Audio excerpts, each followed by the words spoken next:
2015 में एक ऐसे स्कैंडल ने इंडियन स्टॉक मार्केट को हिला कर रख दिया जो रिटेल इन्वेस्टर के लिए एक बड़ा टेंशन था। नेशनल स्टॉक एक्सचेंज यानी एनएससी, जो इंडिया का सबसे बड़ा और ट्रस्टेड एक्सचेंज है, वहाँ कुछ बड़े ट्रेडिंग फर्म्स एक सीक्रेट एडवांटेज का फायदा उठा रहे थे। ये एडवांटेज उन्हें मिली सेकेंड लेवल की स्पीड दे रहा था, ऐसी स्पीड जिसमें एक इंसान सोच भी नहीं सकता कि क्या हो रहा है, लेकिन मशीन्स हर सेकंड करोड़ों के ट्रेड कर रहे थे। इस स्कैंडल का नाम पड़ा एनएससी कोलोकेशन स्कैंडल।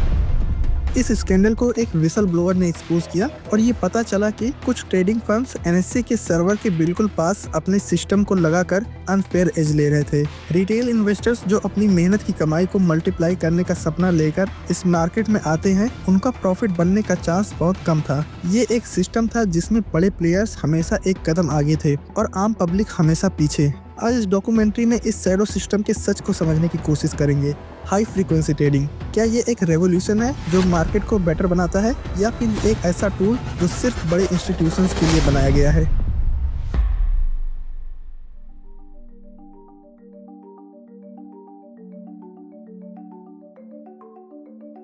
आपने अक्सर सुना होगा कि स्टॉक मार्केट स्पीड का खेल है, लेकिन आखिर ये स्पीड किस हद तक? क्या आपको पता है कि आपके आंख झपकने जितने टाइम में हाई फ्रीक्वेंसी ट्रेडिंग एल्गोरिथम्स 300 से भी ज्यादा ट्रेड्स कर चुके होते हैं। हाई फ्रीक्वेंसी ट्रेडिंग या एचएफटी एक ऐसी टेक्निक है जो कंप्यूटर्स और एल्गोरिथम के थ्रू मार्केट के हर प्राइस मूवमेंट को मिली सेकेंड्स में समझकर ट्रेड्स एग्जीक्यूट करते हैं। ये एल्गोरिथम एक ट्रेडर की तरह नहीं सोचते, ये सिर्फ डाटा एनालाइज करते हैं, पैटर्न्स ढूंढते हैं और लाइट स्पीड पे ट्रेड करते हैं। इसका मतलब है यहाँ पर गट फीलिंग या जजमेंट पे काम नहीं होता, बल्कि लॉजिक और स्पीड का यूज होता है। लेकिन सवाल ये है कि ये स्पीड किसके लिए एडवांटेज है? क्या ये एक रिटेल इन्वेस्टर जो अपने सेविंग से ट्रेड करना चाहता है, वो इस स्पीड के सामने कॉम्पीट कर सकता है? एचएफटी का असली काम ये है कि वो मार्केट के हर छोटे से छोटे प्राइस मूवमेंट का एडवांटेज लेकर प्रॉफिट बनाए। अब सोचिए, अगर आप एक रिटेल ट्रेडर हैं तो आपका ट्रेड कभी भी उनसे फास्ट एग्जीक्यूट नहीं हो सकता। तो क्या एचएफटी मार्केट के लिए अच्छा है?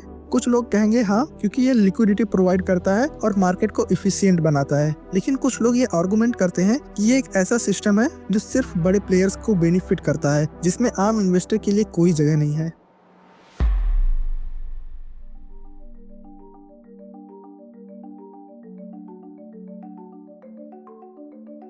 इंडिया में हाई फ्रीक्वेंसी ट्रेडिंग का इंट्रोडक्शन 2010 के आसपास हुआ, जब नेशनल स्टॉक एक्सचेंज ने एल्गो ट्रेडिंग को ऑफिशियली अलाउ किया। ये डिसीजन दुनिया के एडवांस मार्केट के साथ कंपटीशन करने के लिए लिया गया था। लेकिन धीरे धीरे ये सिस्टम एक ऐसे एडवांटेज का सेंटर बन गया जो सिर्फ बड़े प्लेयर्स के पास था। इंडिया में हाई फ्रीक्वेंसी ट्रेडिंग का हार्ट है कोलोकेशन सर्वर्स। ये सर्वर्स उन ट्रेडिंग फर्म्स को दिया जाता है जो मार्केट के सबसे करीब होना चाहते हैं, फिजिकली और टेक्निकली। कोलोकेशन सर्वर का कॉन्सेप्ट सिंपल है। अगर आपका सिस्टम स्टॉक एक्सचेंज के मेन सर्वर के पास है तो आपका डाटा फास्ट फ्लो करेगा। इसका मतलब आप हर ट्रेड को मिली सेकेंड्स में एग्जीक्यूट कर सकते हैं, जबकि एक रिटेल ट्रेडर इस प्रोसेस में पीछे रह जाता है। ये डिफरेंस जो बस मिली सेकेंड का है, कैसे करोड़ का प्रॉफिट या लॉस बनाता है, इसको एक केस स्टडी से समझते हैं। 2012 में एक विसल ब्लोअर ने सेबी को रिपोर्ट किया कि एनएससी के कोलोकेशन सर्वर का मिसयूज हो रहा है। कुछ ट्रेडिंग फर्म्स को मार्केट का डाटा और ऑर्डर मिली सेकेंड पहले मिल रहा है, जो उन्हें अनफेयर एडवांटेज देता है। इस एडवांटेज के चलते वो हर ऑर्डर को मिली सेकेंड पे बीट कर रहे हैं।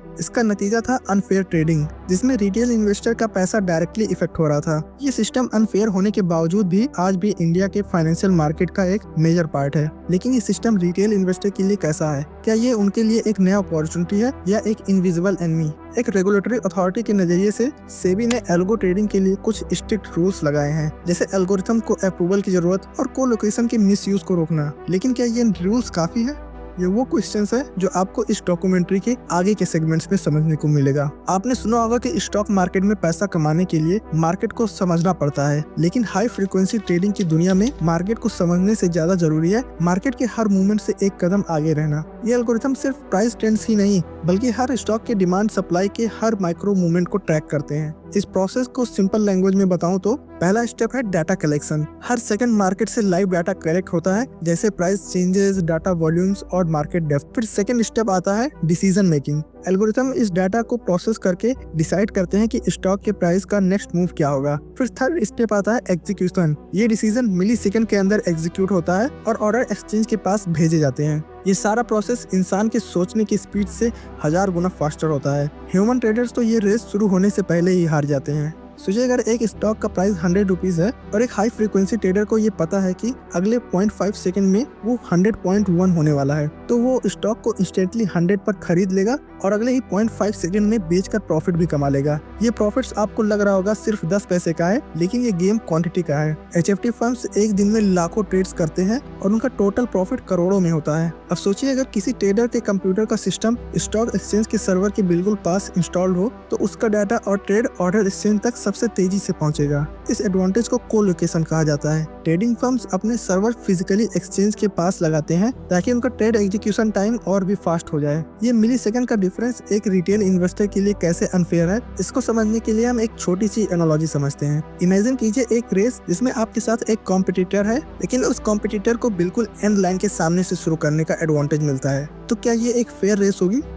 एग्जैक्टली यही होता है रिटेल इन्वेस्टर के साथ HFT के कंपैरिजन में।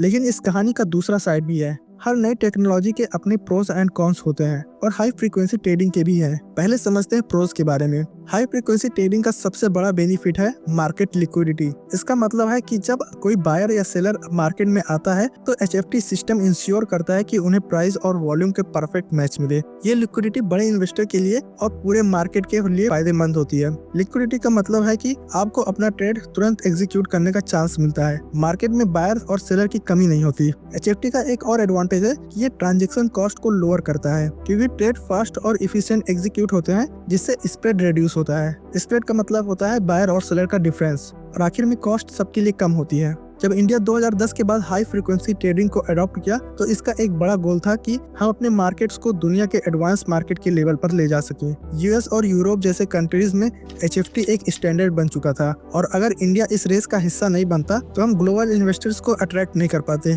तो क्या हाई फ्रीक्वेंसी ट्रेडिंग मार्केट के लिए जरूरी है?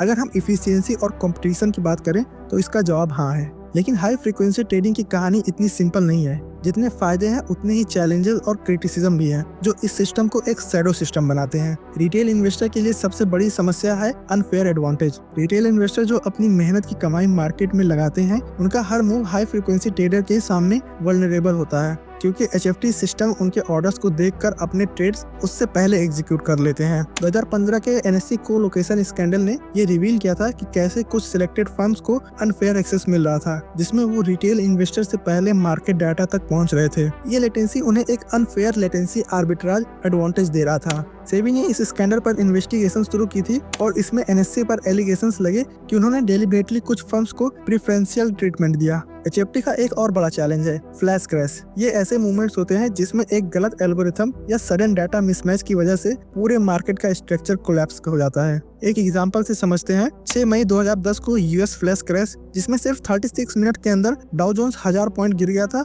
और फिर वापस रिकवर भी हो गया। इंडिया में भी फ्लैश क्रैश रिपोर्ट हुए थे, जो मार्केट की रिलायबिलिटी पर एक बड़ा सवाल उठाता है। HFT सिस्टम एनालिटिकल पर्पस के लिए भी यूज किया गया है, जैसे ऑर्डर स्पूफिंग और फ्रंट रनिंग। ऑर्डर स्पूफिंग में एल्गोरिथम फेक ऑर्डर्स प्लेस करते हैं, जिससे दूसरे ट्रेडर्स को लगता है कि मार्केट का डायरेक्शन चेंज होने वाला है, और फिर वो अपना पोजीशन उस अकॉर्डिंग एडजस्ट कर लेते हैं। लेकिन बाद में ये फेक ऑर्डर्स कैंसिल कर दिए जाते हैं जब उनका मोटिव पूरा हो जाता है।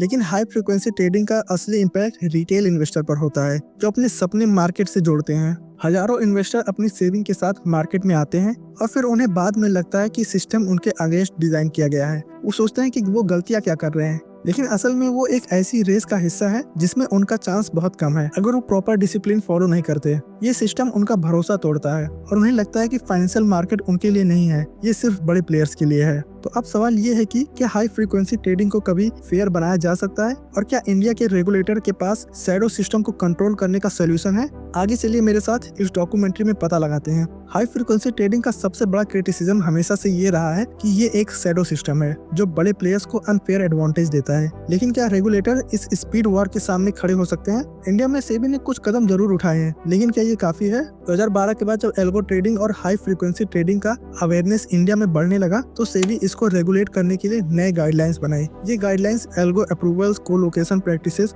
और लेटेंसी आर्बिट्राज को टारगेट करते हैं। चलिए कुछ मेजर स्टेप्स को समझते हैं। पहला है एल्गोरिथम अप्रूवल्स। हर ट्रेडिंग एल्गोरिथम को सेबी से अप्रूवल लेना जरूरी है ताकि ये इंश्योर किया जा सके कि एल्गोरिथम मार्केट को मैनिपुलेट न करे। सेबी का कहना है कि ये स्टेप्स एल्गो ट्रेडिंग के मिसयूज को प्रिवेंट करने के लिए स्ट्रॉन्ग मैकेनिज्म है। दूसरा है ऑडिट ट्रायल्स। हर एल्गो ट्रेडिंग फर्म्स को अपने ट्रेडिंग एल्गोरिथम का फुल ऑडिट ट्रायल मेंटेन करना होता है। ये ट्रायल रेगुलेटर्स को ये ट्रैक करने में मदद करता है कि अगर कोई अनएथिकल प्रैक्टिसेस हो रही है तो उसकी अकाउंटेबिलिटी हो सके। तीसरा है रैंडम ऑर्डर मैचिंग। 2018 में सेबी ने कोलोकेशन सर्वर और लेटेंसी आर्बिट्राज का मिसयूज रिड्यूस करने के लिए एक नए रूल इम्प्लीमेंट किया, रैंडम ऑर्डर मैचिंग। इसका मतलब है कि ऑर्डर को एग्जीक्यूट करने के लिए रैंडमली सिलेक्ट किया जाएगा ताकि स्पीड का अनफेयर एडवांटेज एलिमिनेट हो सके। फोर्थ है latency reduction checks. Colocation server के मिसयूज को मॉनिटर करने के लिए सेबी ने लेटेंसी चेक और ऑडिट्स इम्प्लीमेंट किए हैं जिसमें हर ट्रेड को क्लोजली मॉनिटर किया जाता है। ये स्टेप थ्योरेटिकली एचएफटी फर्म्स के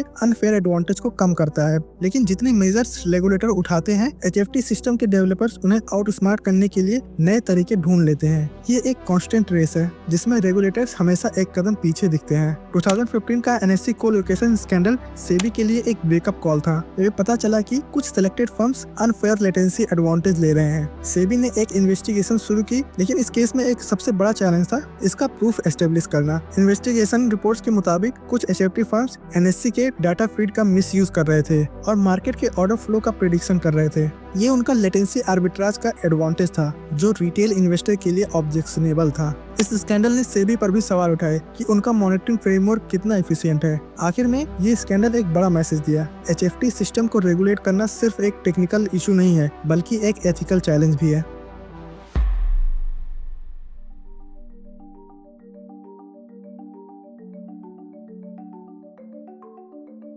अब तक हमने देखा कि हाई फ्रीक्वेंसी ट्रेडिंग कैसे मार्केट के डायनामिक्स को बदल रहा है, लेकिन इसका फ्यूचर क्या है? क्या इस सिस्टम को बैलेंस करना पॉसिबल है ताकि बड़े इंस्टीट्यूशन और रिटेल इन्वेस्टर दोनों के लिए फेयर मार्केट बनाया जा सके? रिटेल इन्वेस्टर के लिए सबसे जरूरी है अवेयरनेस और एजुकेशन। मार्केट के डायनामिक्स को समझना और नए टूल्स का एक्सेस होना जरूरी है ताकि वो भी बड़े प्लेयर के सामने कॉम्पीट कर सके। रिटेल ट्रेडर्स के लिए low cost algorithmic trading platforms का डेवलपमेंट होना चाहिए। ये प्लेटफॉर्म्स उन्हें भी वो टूल्स और स्पीड दे सके जो बड़े प्लेयर्स के पास है। सेबी को रिटेल इन्वेस्टर के लिए स्ट्रिक्ट प्रोटेक्शन फ्रेमवर्क बनाने की जरूरत है, जैसे एल्गो ट्रेडिंग सिस्टम के ऑडिट्स में रिटेल इन्वेस्टर के इम्पैक्ट का भी एनालिसिस होना चाहिए। टेक्नोलॉजी सिर्फ बड़े प्लेयर्स के लिए नहीं, रिटेल इन्वेस्टर के लिए भी इक्वलाइजर बन सकती है। आर्टिफिशियल इंटेलिजेंस और मशीन लर्निंग बेस्ड टूल्स के डेवलपमेंट पर फोकस करके रिटेल इन्वेस्टर अपने पोर्टफोलियो को बेटर मैनेज कर सकते हैं। एचएफटी फर्म्स के लिए केवल टेक्निकल रेगुलेशंस काफी नहीं है, एक स्ट्रॉन्ग एथिकल फ्रेमवर्क का भी होना जरूरी है। फाइनेंशियल मार्केट को प्रॉफिट ड्रिवन सिस्टम के साथ साथ फेयर सिस्टम भी होना चाहिए,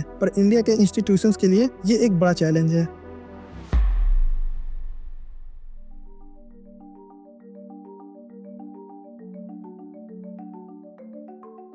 लास्टली, हाई फ्रीक्वेंसी ट्रेडिंग एक रेवोल्यूशनरी टेक्नोलॉजी है, लेकिन इसका इम्पैक्ट सिर्फ टेक्नोलॉजी तक सीमित नहीं है। ये एक सोशियो इकोनॉमिक इशू है जो मार्केट के फेयरनेस और ट्रस्ट को डायरेक्टली इम्पैक्ट करता है। लेकिन ये डिसीजन हमारे रेगुलेटर्स, इंस्टीट्यूशंस और इन्वेस्टर के हाथ में है। क्या हम एक फेयर और ट्रांसपेरेंट मार्केट के लिए रेडी हैं? या हाई फ्रीक्वेंसी ट्रेडिंग को रिटेल ट्रेडर्स के लिए एक्सेसिबल बनाया जा सकता है? ये सवाल सिर्फ इंडिया के लिए नहीं, दुनिया के हर फाइनेंशियल मार्केट के लिए रिलेवेंट है। और जैसे एचएफटी फर्म्स को स्पीड का एडवांटेज मिलता है, वैसे ही कुछ लोगों के पास एक और सीक्रेट एडवांटेज होता है, कंपनी के अंदर का कॉन्फिडेंशियल डाटा। ये भी एक शैडो सिस्टम है जो दुनिया के फाइनेंशियल मार्केट को चैलेंज करता है। अगर आपको इस शैडो सिस्टम के पीछे की पूरी कहानी समझनी है तो आप इस वीडियो पर क्लिक करके देख सकते हो। Thank you.